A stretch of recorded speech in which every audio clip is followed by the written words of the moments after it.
Hey MARMC family, this is Danielle Lofton with MARMC's Public Affairs Office, back with you again for another exciting episode of the Maintainer Podcast. Have you ever wondered if your feedback truly matters? Well, in this episode, we'll be sitting down with our new Command-Managed Equal Opportunity Manager, Senior Chief Michael Greene, to discuss the upcoming DEOC survey and why your feedback might be more important than you think. We've also got an exclusive interview between our commanding officer, Captain Jay Young, who sat down with our newly appointed Executive Director, Mrs. Dawn Dick. Get ready to learn more about her and hear what she has planned for the command. So grab your headphones and stay tuned for that and more in this special edition episode of the Maintainer Podcast.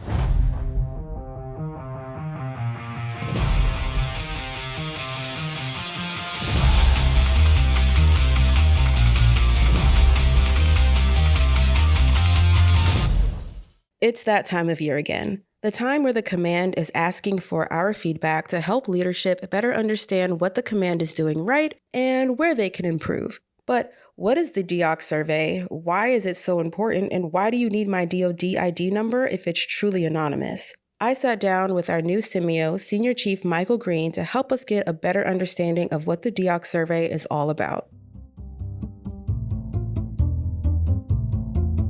All right, well, I just wanted to start off by saying thank you so much for meeting me just to sit here and discuss the DEOC survey, answer some questions that I feel like not only I have, a lot of people in the command may have, and just discuss the importance of the DEOCs overall. But before we get into that, can you just introduce yourself to the command and what your role is?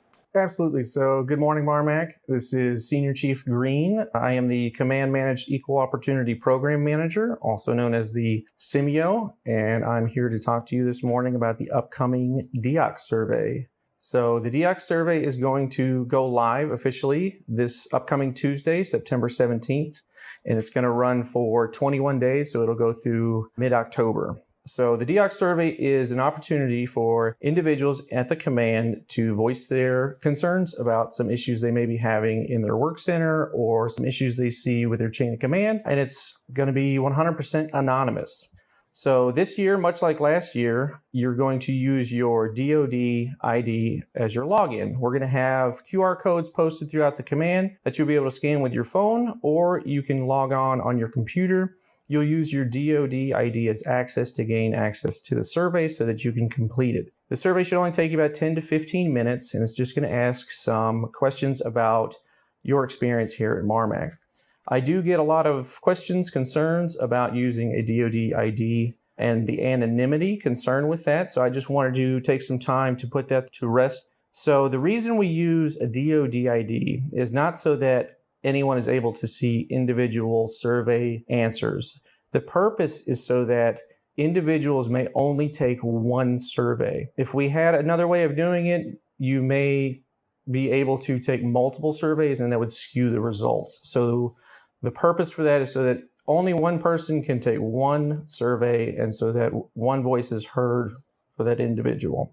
You know, I think that makes sense, especially when you think about leadership who wants to know what percentage of the command may be experiencing the same problems. You can't really get accurate results if there's one person taking the survey multiple times. So I do understand why they made the change. Absolutely. Absolutely. So why should we participate? Why is it so important, and how are our answers used to improve the command? Great question. Thank you. So once we get the results of the survey, we take that information. It comes back 3 days later from NAVC. And the CRT, the Command Resiliency Team, we get together and we analyze the results. Now we have a month to take that information and dissect it. What it'll do is it'll point out some issues or some areas of improvement for the command and some things that we're doing good. So with that information, we develop a plan of action and milestones. So as a team, this team consists of multiple rates, so E1 all the way up through officers are able to be on the Command Resiliency Team. We take that information, and as a team, we develop a plan. So we go around the room and we discuss the issues that we're seeing based on the survey results and what we would like to do to get them corrected. So once we have our plan of action, the things that we've decided we want to do, we give that information to the commanding officer, and he makes sure that it gets implemented. But the ideas, the results, the plan of action comes directly from the members of the Command Resiliency Team. Do you have any examples of how we used feedback to improve this command last year? Yeah, absolutely. So the results of last year's survey, they took that and they were able to find our areas of concern, some things we wanted to improve on. They developed a plan of action and gave it to the CEO. Because of that, you see things like civilian counselors in the building, right? You see these programs that have come out of them. CMEO is directly a result of these type of surveys, right? Your family advocacy program managers, all these program managers, these counselors, fleet and family services, those are a result of these type of surveys. So we find the issues, the areas of concern, and we come up with a plan and we develop these programs in order to better help sailors. The other thing that comes out of these, if you may be too apprehensive about maybe putting in a complaint against someone, your chain of command, your work center supervisor, when you're filling out your survey, if you directly address the issues you're seeing with those people, as long as you put enough information into your answers, then a complaint can come out of those, right? So I take that information, and if it meets criteria for submitting a complaint, a formal complaint against an individual, then I am obligated to fill those out and submit them to NAVC. So you can also see results coming from that point of view. You know, I'm actually glad that you mentioned filing a complaint, because that just leads me to my next question, which was, how would you address concerns about potential negative consequences from providing honest feedback? So the great thing is the Navy has instructions in place to protect individuals. We have the Whistleblower Act and we have the Retaliation Awareness Act. If you choose to submit a complaint against your chain of command or anybody else, the first thing that happens is you are read into the Retaliation Awareness Brief. And what it states is the things that you are not allowed to be subjected to by the alleged offender. For example, if I put a complaint in against my chief saying that they're discriminating against me, the first thing we would do when we go to address that is have the alleged offender, in this case the chief, be made aware of the retaliation procedures and the complainant, me. So we go through, you are not allowed to be retaliated against. There's no ostracism, discrimination, those types of things. And if any of that occurs during the complaint process, it's a simple conversation with myself and we address the issue. Okay, I mean, it sounds like a pretty straightforward process, so I don't think that I have any other questions when it comes to that. So switching things up here, let's talk incentives. What can the command expect? Yes. So this year, which is a change from last year, this is the first year where the CO is authorized to incentivize completion of the DEOC survey. There have been some discussions on how they want to do that. I know 72 hours for 72% was thrown around, but we've also had discussions about donuts and DEOC surveys. So your chief, your chain of command should give you time off to go and have a donut, probably in the Granby room and then another room at CP 200, and fill out your DEOC survey. If we get to a certain percentage, the captain's able to give people time off for a pizza party or whatever he's come up with. Is this for sailors and civilians? Absolutely. Absolutely. So sailors and civilians add to the total percentage for the command's completion. I guess there's no reason not to do it. It's too easy. And you know what? 72 hours off sounds pretty good to me. Yes, for 10 minutes of your time, 72 hours, you really can't beat that. And you get to change the command, Yes. fix some issues you may be having in your work center. So 100%. Well, again, I appreciate you just taking the time out to talk to me and answering some questions about the upcoming survey. Absolutely. Thanks for having me. Before we move on to our final segment, I wanted to take this time to wish our outgoing Command Master Chief Donovan Gray farewell and following seas as he embarks on the next chapter of his career, and welcome our new Command Master Chief David Atkins to the MARMC family. Now, I'm going to pass the mic to our CO as he interviews our newly appointed Executive Director, Mrs. Dawn Dick. Hey, good afternoon, MARMC family. This is your commanding officer, Captain Jay Young. I'm lucky to have with me here today our special guest, our new executive director, Miss Dawn Dick. This is our second installation of our Maintainer podcast series, and we're lucky to have Dawn with us today. She brings a wealth of experience to this job. She's only been in it for a week and a half, and we're going to take this time to ask her some questions, have some fun, and get to know Dawn a little better. This is Dawn's first podcast as a participant. This is my first podcast as an interviewer. So we're going to see how this goes. All right, you ready to go, Dawn? Yes. Okay. All right, let's have some fun. So first question, can you briefly tell us a little bit about who you are, your life growing up, and how it's shaped you today? Yes, I'm an only child, born in Cleveland, Ohio.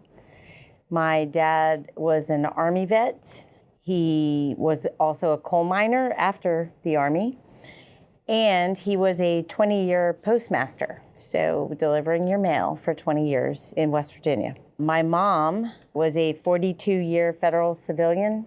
She was actually in this building in LF-18 when it was the Naval Aviation Depot Center. She was a production controller, and she was in a little cage in the back of the building. So it used to be there until just a few years ago. But when I was a little girl, I would come to this building a lot. I remember the dock. Everything still looks the same from the outside. On the inside, there was really no walls. I mean, it was hangars. But anyway, the picnics were over at Captain Slade Cutter Park. It just makes me think back to my younger self. So both of them, my parents, had a sense of service, both passionate about military and strong work ethic. So I'm lucky to have inherited some of those traits from them. I am mission-driven. I love serving and helping others, and I'm passionate about MARMC's mission of fixing ships. That's awesome. My dad was also an Army vet, so we got that in common. All right, next question I have. What are some of the most important life lessons that you've learned, both personally and professionally? First one has to be kindness goes a long way. Treating others with empathy and respect strengthens relationships and builds a positive environment, and I'm very much about positivity. Matter of fact, some listeners may laugh when they hear this because one of my favorite sayings is, "Did you put some sugar on it?" Just emphasizing that it's not hard to be nice and takes very little time to be kind. Something else I often think about is time. So time is our most valuable resource. A lot of people say that they don't have enough time to do this, that, or the other, but actually you have all of the time. You just have to prioritize what matters most to you. And lastly, serving others. It feels good, not only to me, but also to whoever you're serving. And it generally takes little to no effort. And I bet if you close your eyes and try to think back to a time when you've been genuinely happy, you have been serving someone else. I couldn't agree more. Thanks, Dawn. What do you see as some of the biggest challenges facing MARMC today? And what are some of your ideas, having come up from Code 200 and Code 1100, what are some of your ideas to address the issues? Okay, so there's definitely a few challenges facing MARMC. Certainly one of the biggest facing us is great power competition and preparing our personnel to support the fleet in conflict. But we are talking about it. We are communicating specifics. We've added the topic to our NEO and indoctrination for our new folks. Generated pamphlets. We've ID'd command and department reps. We're currently building a new war room.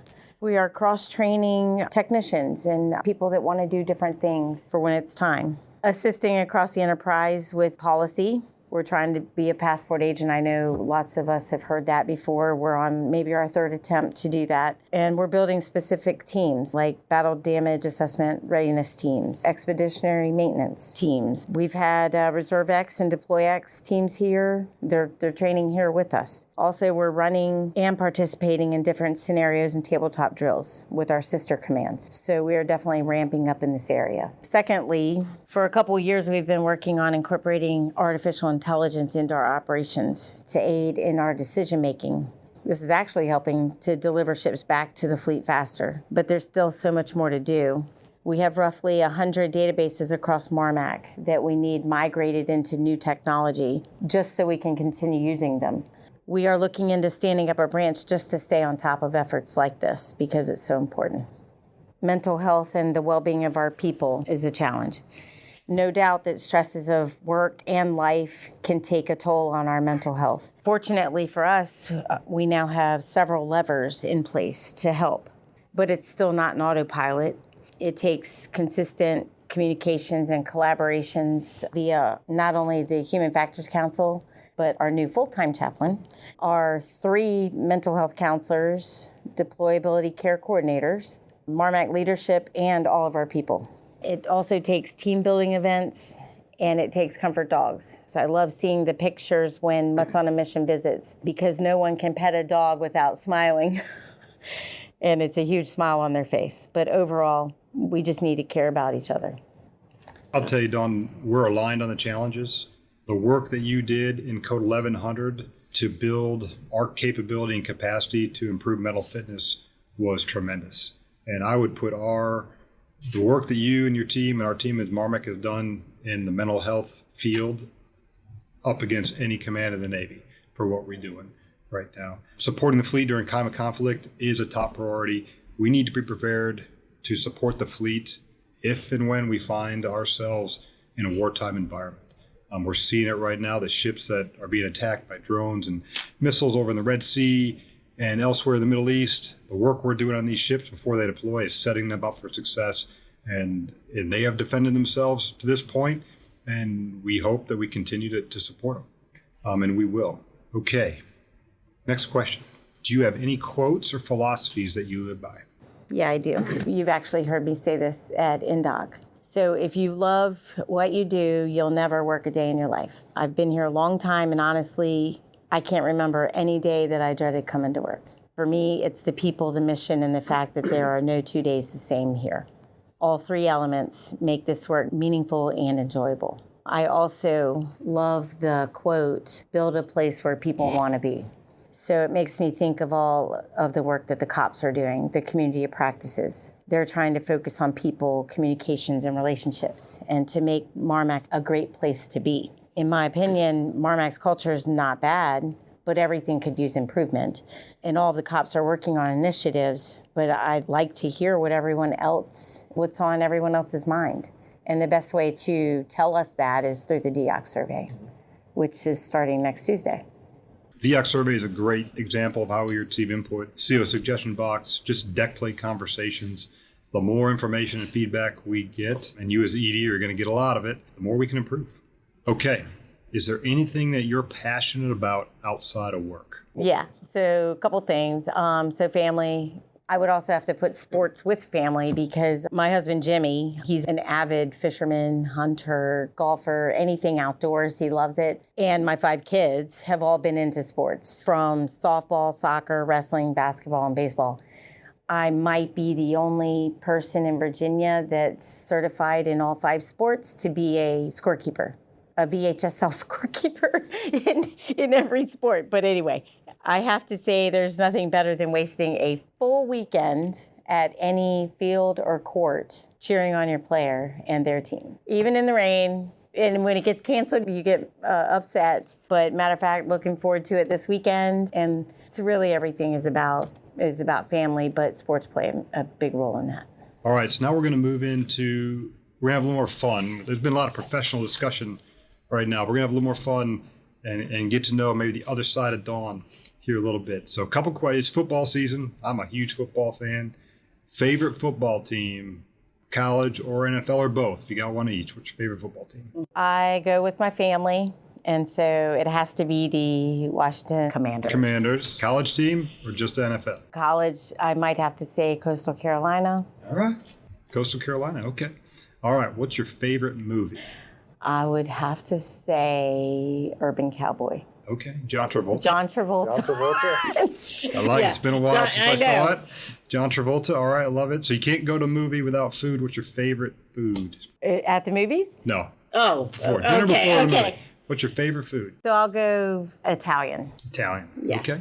All right. Any specifics? Lasagna. Lasagna. Okay. All right. If you could travel anywhere tomorrow, where would you go? I would go to Spain. Near Italy, Spain. near Italy, All right. yep. Eat some paella. Yeah. Okay. All right. So some rapid fire questions here. These are easy, no fail. Dunkin' or Starbucks? Starbucks. Hamburgers or hot dogs? Hamburgers. Chick-fil-A or Popeyes? Chick-fil-A. All right. I've seen your account. I have almost 100,000 points on Chick-fil-A app. Start using those. Yes. All right. Chick-fil-A it is. Coke or Diet Coke? Diet Coke. Okay. Book or movie? Movie. All right. Aisle seat or window seat? Window. Ooh, I'm an aisle seat. Aisle seat all day long. Dog. I think I know the answer to this. Dogs or cats? Dogs. Okay. Star Wars or Star Trek? Star Wars. Okay. Sticking to the movie theme. Team Edward or Team Jacob? Team Jacob. Team Jacob. Okay. Last one. New Kids on the Block or NSYNC? NSYNC. NSYNC. New Kids. Okay. All right. Last question I have, Dawn. Describe yourself in 3 words. Oh, goodness. In 3 words: transparent, caring, and accountable. All right. Transparency, caring, and accountable. Yeah. Dawn, thank you very much for For the command, in less than 15 minutes, we gained a tremendous amount of information about Dawn and look to learn a lot more about her as we work through the next year and many more to come as Dawn with our new executive director. Dawn, thank you. Thank you for having me. Thank you. And that's a wrap for this special edition episode of the Maintainer Podcast. Be sure to follow us on Facebook and LinkedIn and subscribe to our news page so you can stay up to date on what's happening around the command. Until next time, stay safe and thanks for listening.